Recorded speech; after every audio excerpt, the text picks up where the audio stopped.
नमस्कार, मी अविनाश जाधव, मनसे ठाणे पालघर जिल्हाध्यक्ष।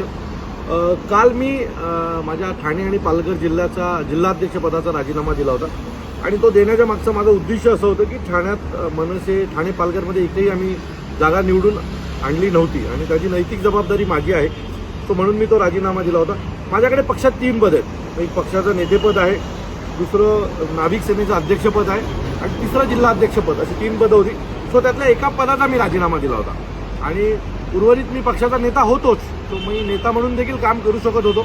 परंतु आज सकाळी मला सन्माननीय राजसाहेबांनी बोलवलं होतं आणि सन्माननीय साहेबांनी मला पुन्हा आदेश दिलेला आहे की ठाणे आणि पालघर या दोन्ही जिल्ह्याची जबाबदारी तुझी आहे, तुला जिल्हाध्यक्ष म्हणून तिथे काम करायचं आहे। मी याच्या आधीही सन्माननीय राजसाहेबांच्या प्रत्येक आदेशाचं पालन केलं आहे। आयुष्यात पुढे देखील सन्माननीय राजसाहेबांच्या सर्व आदेशाचं पालन करणार आहे आणि आज देखील साहेबांनी जो मला आदेश दिला आहे त्याचं मी पालन करणार आहे। सन्माननीय राजसाहेबांनी मला राजीनामा हा वगैरे असं काही नसतं, असं साहेबांचं वाक्य होतं।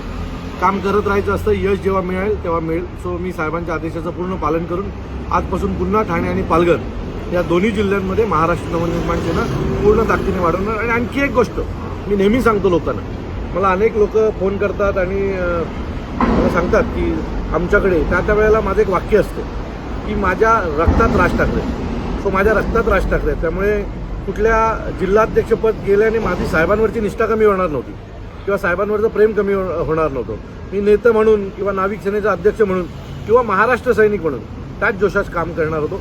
पण आज पुन्हा एकदा सन्माननीय राजसाहेबांनी मला माझ्यावर विश्वास ठेवलेला आहे आणि पुन्हा एकदा मला जिल्हाध्यक्ष म्हणून काम पाहायला सांगितलेलं आहे। सो पूर्ण ताकदीने लढणार, सन्माननीय राजसाहेबांसाठी महाराष्ट्रभर फिरणार आणि त्याच्यासोबत महाराष्ट्र नवनिर्माण सेना पक्ष वाढवण्यासाठी ज्या काही गोष्टी कराव्या लागणार त्या करणार। ज्या महाराष्ट्र सैनिकांनी काल दिवसभर सोशल मीडियावर असतील, मला फोनच्या माध्यमातून असतील, राजीनामा देऊ नका वगैरे जे सांगितले होते किंवा मी त्यांच्यासोबत राहिलो पाहिजे अशी प्रत्येकाची उत्तर, त्या सर्व महाराष्ट्र सैनिकांचे मी मनापासून आभार मानतो। माझ्या पक्षातल्या अनेक नेत्यांचे मी आभार मानतो की ज्यांनी ही सगळी घटना घडल्याच्या नंतर ताबडतोब मला फोन करून तू एकटा नाहीस तर आम्ही सगळे जबाबदार आहोत, आपण सगळे एकत्र राहिलो पाहिजे आणि सन्माननीय राजसाहेबांची ताकद वाढवली पाहिजे अशी प्रत्येकाची इच्छा होती। माझी इच्छा तीच आहे। सो मी आजपासून पुन्हा जिल्हाध्यक्ष म्हणून काम करणार आहे, साहेबांच्या आदेशाचं पालन करणार आहे। लवकरच भेटू, तुर्तास थांबतो। जय हिंद, जय महाराष्ट्र।